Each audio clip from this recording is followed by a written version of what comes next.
হঠাৎ করে হুজুক উঠলো, মানে যেতেই হবে। তাই বাড়িতে রান্নাবান্না সব বন্ধ, আর বন্ধ করে রেডি হয়ে নিয়েছি, কারণ আজ বেলুড় মঠে যাব।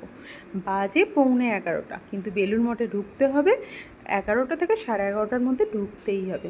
তার জন্য আমি রেডি হয়ে নিয়েছি এবং আমার বড় রেডি হয়ে নিয়েছে, দুজনে মিলে বেরিয়ে পড়েছি। কারণ আজকে বাড়িতে রান্নাবান্না বন্ধ রেখেছি, কারণ আজকে প্ল্যানিং করেছি ভোগ খাওয়া হবে। তো সেই উপলক্ষে বেরিয়ে পড়া।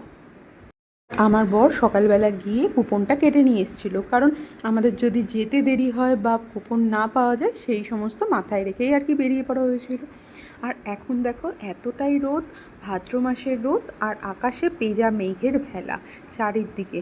এই রোদটা সমস্ত কিছু শাড়ি জামাকাপড় রোদে দিয়ে জামাকাপড়গুলো ভীষণ ভালো লাগে।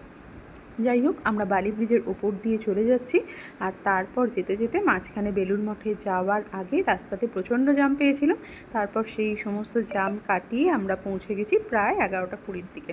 আর বেলুড় মঠের ভেতরে তো ভিডিও তোলা নিষেধ, তাও কোনো রকমভাবে একটু আধটু ভিডিও করতে পেরেছি, সেটুকুই তোমাদের সাথে শেয়ার করলাম।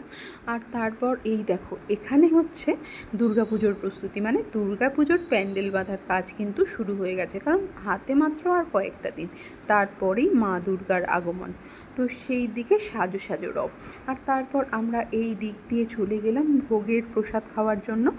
আর এখানে আমরা যখন গিয়েছিলাম সেই সময় না জোয়ার এসেছিলো, তার জন্য জলগুলো কীরকম পাড়ের দিকে চলে আসছে, ভীষণ ভালো লাগছিলো। আর এই জায়গাটা দাঁড়িয়ে না মনটা অন্যরকম লাগছিল।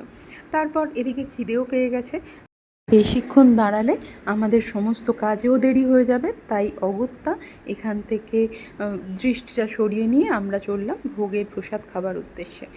তো এখানে অনেকেই, কারণ ভোগের প্রসাদ বেলুড় মঠে তো মোটামুটি প্রচুর মানুষজন আসে ভোগের প্রসাদ খাওয়ার জন্য। তো আমি আর আমার বর চলে গিয়েছিলাম আজকে ভোগের প্রসাদ নেওয়ার উদ্দেশ্যে, মানে প্রসাদ খেতে। তো তারপর আমরা চলে গেলাম যেখানে প্রসাদের জন্য যে কক্ষটা, আর এখানটা আর ক্যাপচার করা হয়নি, যখন আমরা ঢুকছিলাম তখনকার সময়কার ক্যামেরাবন্দি। তারপর আমরা খেয়ে দিয়ে আবার বেরিয়ে পড়লাম নিজেদের কাজে। প্রতিদিন বাড়িতে তো রান্নাবান্না করে আমরা সবাই খেয়ে থাকি, কিন্তু একদিন এরকম বেহিসাবি রান্না না করে বেরিয়ে পড়ে অথচ সুন্দর সুস্বাদু খাবার খেয়ে কাজে বেরোনোর মজাই আলাদা। তো আমরা তো এরকমভাবে ফার্স্ট টাইম ট্রাই করলাম, ভীষণ ভালো লেগেছে। তো এরপর কাজে যাই, আবার পরে দেখা হবে অন্য কোনো ভিডিওতে।